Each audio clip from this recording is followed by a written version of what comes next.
Hello friends, आप सभी का स्वागत है मेरे यूट्यूब चैनल इनटेक यूट्यूब पर। तो फ्रेंड, वोडाफोन इंडिया कंपनी की तरफ से दो बहुत ही बड़े गुड न्यूज़ है। कि पहला जो गुड न्यूज़ है कि वोडाफोन इंडिया कंपनी की तरफ से 200 करोड़ रुपए का परचेज ऑर्डर प्लेस किया है चाइनीज कंपनी जेटी कंपनी के पास। क्योंकि जेटी कंपनी जो वो हर एक कंपनी को वो 5G गियर बॉक्स या फिर नेटवर्क गियर बॉक्स जो होता है वो प्रोवाइड करते हैं। तो friend, Vodafone India company India के अंदर 5G को लॉन्च करने के लिए पूरे तरीके से तैयार है। और वोडाफोन इंडिया कंपनी की तरफ से गुजरात, मध्य प्रदेश, छत्तीसगढ़, महाराष्ट्र इन चारों स्टेट के लिए वोडाफोन इंडिया कंपनी की तरफ से 5G गियर बॉक्स या फिर नेटवर्क गियर बॉक्स के लिए इस ऑर्डर को प्लेस किया गया है जेटी कंपनी के पास। और jetty company Vodafone India company को बहुत ही जल्दी अपने परचेज ऑर्डर के हिसाब से वो लोग वो इक्विपमेंट भी प्रोवाइड करने लगे वोडाफोन इंडिया कंपनी के हर एक सर्कल के अंदर। और वोडाफोन इंडिया कंपनी की तरफ से एक अपील भी किया गया है कि वोडाफोन इंडिया कंपनी जो जेटी कंपनी जो चाइनीज कंपनी, इस कंपनी से जो वो लोग इक्विपमेंट मंगा रहे हैं इसको लेकर अप्रूवल भी दिया जाए डिपार्टमेंट ऑफ टेलीकॉम या फिर डॉट की तरफ से।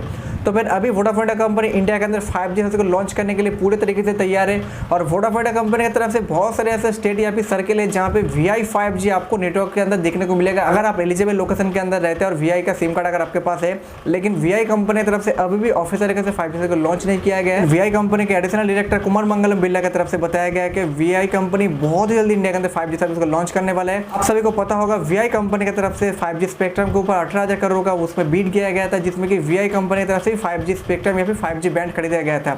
लेकिन VI कंपनी की तरफ से जिस 5G बैंड्स को लिया गया वो उतना अच्छा तो नहीं है। लेकिन VI कंपनी अपने सर्विस के अंदर हमेशा अफोर्डेबल प्लान्स के अंदर अपने यूजर्स को वो बेनिफिट देते हैं। और जितना मुझे लगता है कि VI कंपनी जब इंडिया के अंदर 5G को लॉन्च करेंगे तो VI कंपनी ऐसा कुछ हटके वो अपने प्लान में लाएंगे या फिर ऐसा कुछ वो बेनिफिट अपने कस्टमर को देंगे जिससे कि VI कंपनी भी कंपटीटर बन जाएंगे भारतीय एयरटेल कंपनी, रिलायंस जियो कंपनी। आप सभी को पता होगा कि देश के सबसे बड़े जो दो टेलीकॉम कंपनी है भारतीय एयरटेल कंपनी, रिलायंस जियो कंपनी, उन्होंने पिछले साल के अक्टूबर महीने से इंडिया के अंदर 5G को ऑफिशियली लॉन्च करना चालू कर दिया था। लेकिन VI कंपनी बहुत ज़्यादा पीछे रह गए थे अपने 5G को लॉन्च करने के लिए, क्योंकि उनके पास वो फंड रेज नहीं हो रहा था या फिर उनके जो शेयर होल्डर या फिर उनके जो प्रोमोटर है वो कंपनी में इन्वेस्ट ही नहीं कर रहे थे, क्योंकि वो भरोसा खो दिए थे VI कंपनी की तरफ से। क्योंकि VI कंपनी हर एक महीने बहुत ज़्यादा सब्सक्राइबर को लूज कर रहे थे और VI कंपनी के पास कोई भी कंपनी की तरफ से या फिर कोई भी प्रोमोटर की तरफ से या फिर कोई भी शेयर होल्डर की तरफ से वो फंड रेज नहीं हो रहा था, जिस वजह से VI कंपनी बहुत ज़्यादा कर्ज में भी डूब गया था। VI कंपनी के पास से इंटरस्टार कंपनी, ATC टावर कंपनी जो पैसा पाते थे वो पुराने 2G, 3G और 4G नेटवर्क के जो ड्यूज थे उसी को क्लियर करने में नाकाम रहे थे VI कंपनी। इसी वजह से VI कंपनी बहुत ज़्यादा कर्ज में डूब गया था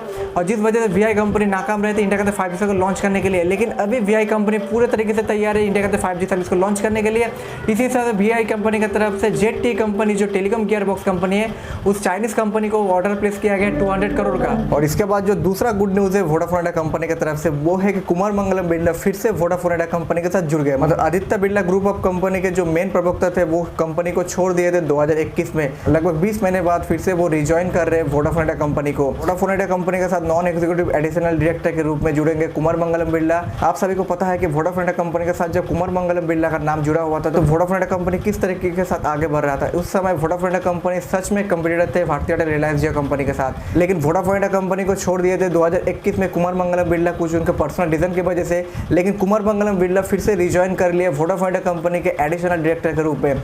इसीलिए वोडाफोन इंडिया कंपनी के जितने भी शेयर होल्डर या फिर इन्वेस्टर है उनको फिर से वो बूस्ट मिल गया या फिर वो उनको बूस्टर डोज मिल गया। आप कह सकते हैं कि कुमार मंगलम बिरला कंपनी में फिर से आने से VI कंपनी और भी ज्यादा स्ट्रांग हो गया है टेलीकॉम मार्केट के अंदर। आप सभी को पता होगा कि पिछले हफ्ते कुमार मंगलम बिरला के साथ CNBC आवाज न्यूज चैनल का एक इंटरव्यू हुआ था जिसमें उनसे पूछा गया था VI कंपनी आखिर इंडिया के अंदर अभी तक 5G को लॉन्च क्यों नहीं किया है, या फिर VI कंपनी ऑफिसर के इंडिया के अंदर 5G सर्विस कब जाकर लॉन्च करेगा। और इन सभी सवालों का उन्होंने साफ साफ जवाब दिया था कि VI कंपनी अभी इस हालत पे है कि VI कंपनी किसी भी वक्त किसी भी दिन से VI अपने 5G को ऑफिशियली लॉन्च कर सकता है। और VI कंपनी का जो अभी जो काम चल रहा है या फिर VI कंपनी जो 5G गियर बॉक्स को लेकर जो काम चल रहा है हर एक चीज़ जो है वो अब एकदम रेडी स्टेज पे कि VI कंपनी किसी भी वक्त से बहुत सारे सर्कल के अंदर VI कंपनी अपने 5G को लॉन्च कर सकता है। तो फिर इस वीडियो के अंदर मैंने जितनी भी सारी चीज़ के बारे में बताया, इससे अगर कुछ बात मिलता है वीडियो को लाइक करना, जितना ज़्यादा हो सके वीडियो को शेयर करना। अगर इस भाई का चैनल में आप नए हो चैनल को जरूर सब्सक्राइब कर लेना, साथ ही में जो बेल आइकन है उसको भी दबा देना ताकि यूट्यूब पर मैं जितने सारे वीडियो अपलोड करूँ सबसे पहले उसका नोटिफिकेशन आपको मिले।